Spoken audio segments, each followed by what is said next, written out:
What's up, everybody? Dr. Rossi, shrinksandsneakers.com. So I've been covering this Elisa Lam case from the Netflix documentary series Vanishing at the Cecil Hotel. And I only have one or two more points that I want to make in this part 3 of the series discussing the case, because this is a very interesting case. I actually really love this case and had a good time kind of analyzing it and working through it with you guys. So there's a couple of additional things I want to say. One, in the end of my second part video, I had mentioned this idea of cultural factors playing a role potentially, right? So the reason I brought that up is that, you know, as an American psychiatrist, we kind of think of things, we kind of think like, oh, everybody understands bipolar disorder, everybody understands depression, everybody understands suicidality.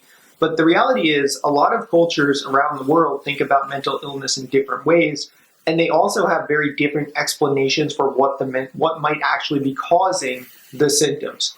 So if you go into the DSM, it doesn't really break these down, but if you study psychiatry in general, what you would find is that there's a vast array of these various cultural syndromes that people can have. But I'm talking about this not so much that this is a specific cultural syndrome, but more so that we need to understand what the family thought was causing her problems. What did the family think was the cause of her mental illness? What did the patient think? What did the person think was the cause of her mental illness? Those are really important questions, because sometimes I think, although, you know, I think she was American, I think she was born in Canada. I'm not sure if she was born outside the country, but regardless, you know, we need to understand like where she's coming from on this and what she thinks might be causing her symptoms. And we also might want to know what the family thinks, because all of these things can impair treatment, right? The patient, if they don't believe or buy into the fact that this is some type of psychiatric disorder and they have another explanation for it,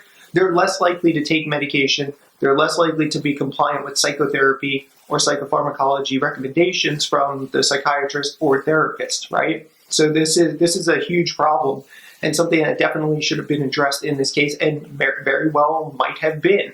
Again, it's always hard to say. I'm only commenting on the parts I do know. I think another final kind of like important detail is that they go through this whole story in there talking about this musician Morbid, this guy who was like kind of making death metal. I mean, not my type of music, but hey, you know, he was just making music. And they had kind of like surmised that this gentleman had been at the hotel the same time she was there, and they had created some type of like conspiracy theory surrounding the words he used in his music and his songs and how it was related to specifically killing this woman. And it turns out like none of that was true, right? It turns out that this guy, yes, although he made music that you may not like and some of the stuff was distasteful, etc., he was certainly not a murderer, right? But what ended up happening was this guy like lost his livelihood, right? He lost his YouTube channel. He lost his ability to create music. He couldn't create music the way he used to. And he even says in this series that he tried to kill himself. He attempted suicide because of all the scrutiny he received and because of the way he was treated as a result of people assuming this guy had something to do with her death, when it turns out he wasn't even in the hotel when she was there. It sheds light on a very important point that internet bullying and things of that nature can really go to extremes. And, you know, I think a point that's lost in all this, as much as I feel, you know, for the family of Elisa Lam, I also, you know, feel for this guy, you know, because he was doing something, you know, that, again, maybe people don't agree with the music, etc. But he certainly was not a murderer and certainly did not deserve to go through the things he kind of went through. And it was sad to see that he ultimately tried to, you know, take his own life. So there's a second psychiatric story or a second psychiatric case in this entire discussion, which I think is interesting. So what does it say? So it says that, you know, if we look at the evidence, what does the evidence say to us? Well, the evidence says to us that we have a woman who was diagnosed with bipolar disorder. She was clearly communicating distress and things of that nature on her social media accounts.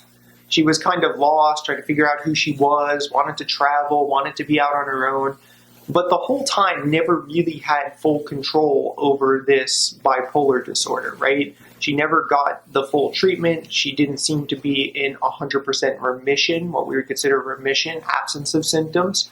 She seemed to be symptomatic throughout most of this and never got full control of the disorder.